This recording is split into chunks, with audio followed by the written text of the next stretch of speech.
Menapak tilas cahaya ilahi hindari kegelapan sehebat apapun cahaya mentari. Ia adalah kegelapan bagi yang memejamkan matanya.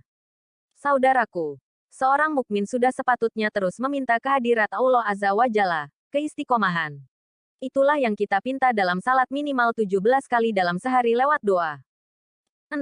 Tunjukkanlah kepada kami jalan yang lurus. Quran Surat Al-Fatihah 6. Inilah pertanda bahwa kita memerlukan untuk terus tetap istiqomah. Namun tentu dalam istiqomah ada saja kekurangan. Makanya Allah Azza wa Jalla perintahkan untuk mengiringi istiqomah itu dengan istighfar.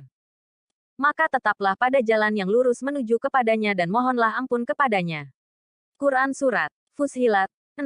Ini menunjukkan bahwa dalam menempuh jalan yang lurus dan istiqomah di atasnya pasti ada kekurangan.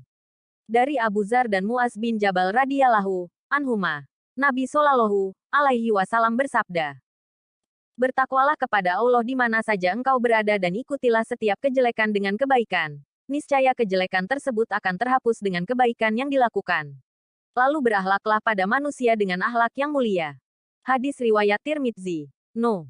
1987. Ahmad. 5/153. Al-Hafiz Abu Tahir mengatakan bahwa hadits ini hasan. Saudaraku, hadits ini juga menunjukkan bahwa dalam istiqomah pasti ada kekurangan. Saudaraku, kalau tidak bisa ideal, setidaknya tetap berusaha mendekati yang ideal.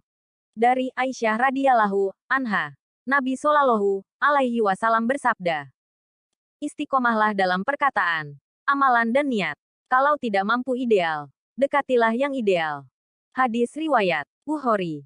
No. 6467. Muslim. No. 2818. Saudaraku, ada nasihat dari orang bijak yang patut untuk kita renungkan agar kita tetap istiqomah menjadi lebih baik dari waktu ke waktu. Tujuanku bukanlah menjadi lebih baik dari orang lain, tapi menjadi lebih baik dari diriku yang kemarin. Jika mata yang melihat dipenuhi oleh hawa nafsu, maka hati akan buta oleh apa yang ia perbuat. Rasulullah Shallallahu alaihi wasallam bersabda, "Tiada satu hati pun yang bergerak kecuali diselimuti kabut, seperti awan kabut menutupi purnama. Walaupun bulan bercahaya, tetapi karena ia tertutup awan, maka ia menjadi gelap. Dan ketika awannya pergi menyingkir, purnama pun bersinar terang kembali." Hadis riwayat Al-Bukhari dan Muslim dari Ali bin Abi Thalib Ra. Saudaraku, bagaimana kita mampu mengakui suatu realitas sangat bergantung dari perspektif dan bagaimana cara kita melihatnya. Sehebat apapun cahaya mentari, ia adalah kegelapan bagi orang yang memejamkan matanya.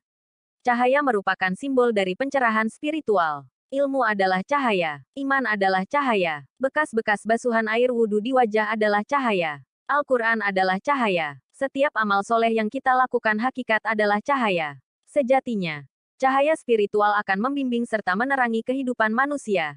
Tidak hanya di dunia saja tapi juga sampai ke akhirat kelak. Di sana, cahaya terang akan memancar dari wajah setiap hamba-hamba beriman yang senantiasa tunduk dan patuh kepadanya. Cahaya inilah yang akan membedakannya dari orang-orang kafir nan ingkar. Hati manusia itu bagaikan cermin yang memantulkan cahaya. Jika cermin itu bersih dari debu dan kotoran yang menghalangi, maka apa yang kita lihat akan tampak jernih apa adanya. Hitam putih akan terlihat jelas dan nampak perbedaannya. Demikian juga hati. Kalau hati jernih, kita akan melihat realita itu apa adanya. Sementara kalau hati kita kotor atau terhalang kabut hawa nafsu, kita akan melihat realita itu tidak seperti sebenarnya.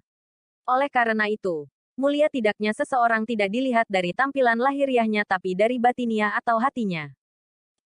Sesungguhnya Allah tidak melihat rupa dan harta-harta kamu tapi melihat hati dan perbuatanmu. Hadis riwayat Muslim. Semoga Allah Azza wa Jalla senantiasa mengaruniakan hidayahnya kepada kita, sehingga kita tetap istiqomah senantiasa menjaga kejernihan hati kita agar mampu menangkap cahayanya, hingga terlihat jelas mana yang betul dan mana yang batil untuk meraih ridhanya. Amin ya Rabb. Wallahu alam bisawab.